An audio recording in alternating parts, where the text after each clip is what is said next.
Hello dear students, welcome back to organised knowledge channel. आज की video में discuss करेंगे worksheet number 79 for class 10th विज्ञान विषय की। ये वर्कशीट है जो आपके लिए 29 जनवरी 2021 के लिए शेड्यूल की गई है शिक्षा निदेशालय की ओर से। आज की वर्कशीट में भी हम चैप्टर अम्ल, क्षार और लवण इसको जो है कंटिन्यू करेंगे। रिवीजन हमारी चल रही है और आज की वर्कशीट में हम अभिकथन और कारण पर आधारित प्रश्न करेंगे। वर्कशीट शुरू करने से पहले बेटा प्लीज चैनल को सब्सक्राइब कर लो, बेल आइकन को भी प्रेस कर लो ताकि आप बच्चों को हर वीडियो की नोटिफिकेशन मिलती रहे। So let's start. इस प्रकार के प्रश्नों के लिए क्या होता है कि दो कथन दिए गए हैं, एक अभिकथन होता है और दूसरा अन्य कारण होता है। इन प्रश्नों के सही उत्तर का चयन कोड जो है आपको करना है ABCD नीचे दिए अनुसार करिए। अगर अभिकथन जो है, अभिकथन क्या होता है? अभिकथन होता है एक कथन जो तथ्य या विचार, किंतु यह आवश्यक नहीं कि यह कथन सत्य ही हो। तो कोई भी तथ्य या विचार होता है लेकिन जरूरी नहीं है बिल्कुल ठीक हो। कारण क्या है? यह एक कथन है जो अभिकथन को सत्यापित करना, किंतु यह आवश्यक नहीं हो कि कथन सत्य ही हो।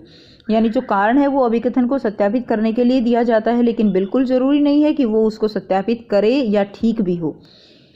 इसी के आधार पर कि अगर A और R दोनों सत्य हैं और R अभिकथन की सही व्याख्या कर रहा है तो A आंसर हो जाएगा।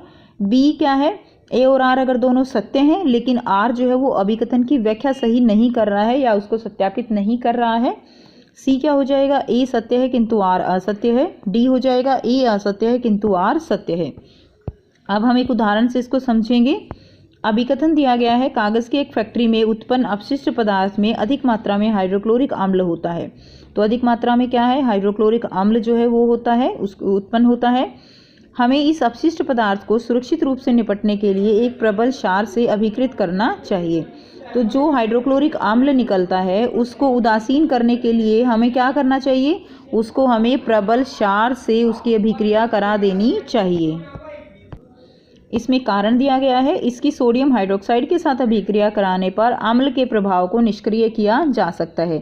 यानी अगर हाइड्रोक्लोरिक अम्ल है उसकी अगर सोडियम हाइड्रोक्साइड के साथ अभिक्रिया करा दें तो क्या होगा? उदासीनीकरण अभिक्रिया हो जाएगी और पानी निकल जाएगा। तो यानी ये जो कारण है ये इसको पूरी तरह से क्या कर रहा है? इसको सत्यापित कर रहा है।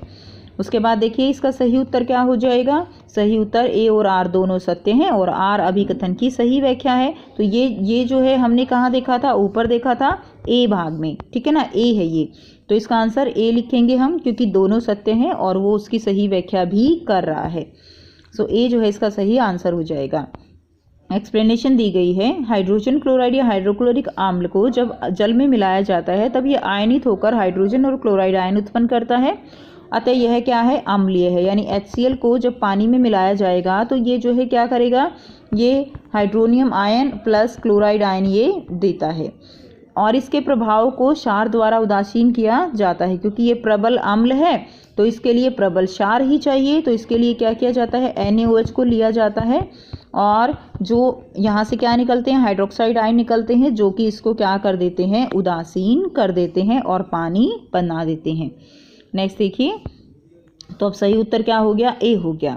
अब हमें कुछ प्रश्न दिए गए हैं तो इन प्रश्नों को करने के लिए बेटा अभिकथन और कारण में बीच में हम किंतु, परंतु, क्योंकि ये सब लगा के देख लेते हैं ताकि हमें पता चल जाए कि कारण जो है वो उसकी व्याख्या कर रहा है या नहीं कर रहा है। उदाहरण से समझेंगे। अभिकथन दिया गया है, अम्ल को सदैव धीरे धीरे तथा जल को लगातार हिलाते हुए जल में मिलाना चाहिए। तो अम्ल जो है उसको सदैव धीरे धीरे जल में मिलाते रहना चाहिए, ठीक है, और जल को हिलाते रहना है। कारण क्या दिया हुआ है? क्योंकि जल में जब हम अम्ल को घोलते हैं तो यह जो प्रक्रिया होती है यह अत्यंत ऊष्माक्षेपी प्रक्रिया है। ऊष्माक्षेपी का मतलब जिसमें से बहुत ज़्यादा ऊष्मा निकलती है, ठीक है।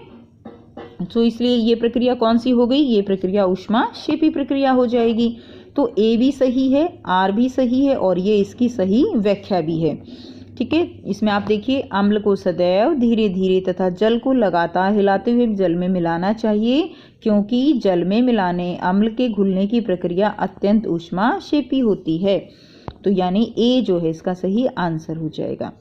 सेकंड देखिए, कैल्शियम ऑक्साइड एक क्षार है न कि क्षारक। तो देखिए कैल्शियम ऑक्साइड एक क्षार है, बिल्कुल ये पानी में घुल जाता है। कैल्शियम ऑक्साइड पानी में घुलने पर कैल्शियम हाइड्रोक्साइड बनाता है, ठीक है। अब कारण क्या दिया गया है, क्योंकि कैल्शियम ऑक्साइड जल में अघुलनशील है, तो बेटा जल में घुलनशील है तभी तो क्षार बना। क्षार क्या होता है, जो क्षारक जल में घुलनशील होते हैं उन्हें हम क्षार कहते हैं। तो ए तो बिल्कुल ठीक है, लेकिन आर जो है ये गलत है। तो इसका आंसर क्या हो जाएगा, इसका आंसर आपका हो जाएगा सी। सी जो है एग्जैक्ट आंसर हो जाएगा। नेक्स्ट देखिए नंबर 3, किसी लिटमस पेपर को आसूत जल के संपर्क में लाने पर उसके रंग में कोई परिवर्तन नहीं होता। तो लिटमस पेपर है आसूत जल, वो तो वैसे उदासीन होता है, तो उसके रंग में कोई परिवर्तन नहीं होगा। तो यानी जो थर्ड है, जो अभिकथन है, ये बिल्कुल ठीक है। कारण क्या दिया गया है, ये 4 नहीं है, यहाँ पे कारण है लिटमस पेपर का उपयोग किया जाता है ताकि यह जाना जा सके कि विलयन अम्लीय है या क्षारीय है। अब देखिए ये भी बिल्कुल ठीक है, लेकिन ये कारण इसको सही तरह से सत्यापित नहीं कर रहा। तो इसका आंसर क्या हो जाएगा, बी जो है इसका राइट आंसर हो जाएगा। प्रश्न 5 है, अभिकथन दिया गया है HNO3 यानी नाइट्रिक अम्ल एक प्रबल अम्ल है। इसका कारण दिया गया है एक प्रबल अम्ल जल में पूर्णतः या लगभग पूर्ण रूप से वियोजित हो जाता है। तो देखिए बेटा अभिकथन बिल्कुल ठीक है, जो HNO3 है नाइट्रिक अम्ल वो एक बिल्कुल प्रबल अम्ल है। और कारण क्या है कि ये प्रबल अम्ल क्यों है, क्योंकि ये पूर्ण रूप से वियोजित हो जाता है। ठीक है, पूर्ण रूप से वियोजित होने के बाद ही इसमें जो हाइड्रोनियम आयन है वो बहुत ज़्यादा निकलते हैं, जिसके कारण ये प्रबल होता है। तो इसमें आपका जो अभिकथन है वो भी जो है सत्य है, कारण भी सत्य है, और ये उसकी पूरी व्याख्या भी कर रहा है। तो इसका आंसर क्या हो जाएगा, ए जो है इसका सही आंसर हो जाएगा। नेक्स्ट देखिए नंबर 6, अभिकथन दिया गया है लवण आम्ल क्षार अभिक्रिया का उत्पाद है। तो बिल्कुल ठीक है, लवण आम्ल क्षार जो है दोनों को मिलने से जो उदासीनीकरण अभिक्रिया होती है उससे बनता है, तो ये सत्य है। कारण दिया गया है लवण अम्लीय या क्षारीय हो सकते हैं। तो कारण ठीक है, लेकिन ये इसका पूरी तरह से इसको एक्सप्लेन नहीं कर रहा है जो कारण है। ठीक है, तो ये क्या हो जाएगा, इसका आंसर आपका बी हो जाएगा कि लवण जो अभिकथन और कारण है वो दोनों ठीक है, लेकिन वो उसकी सही व्याख्या नहीं है। नेक्स्ट देखिए, नेक्स्ट आप करेंगे नंबर 7 है, अभिकथन H2SO4 को जल में डालने पर जलीय विलयन संक्षारित हो जाता है। तो देखिए जलीय विलयन जो है वो डालने पर जलीय विलयन क्या हो जाता है, संक्षारित हो जाता है। उसको डालने के बाद भी पूरी तरह से ऐसा नहीं है कि सल्फ्यूरिक अम्ल उसका प्रभाव ही खत्म हो गया, वो संक्षारित तब भी रहता है।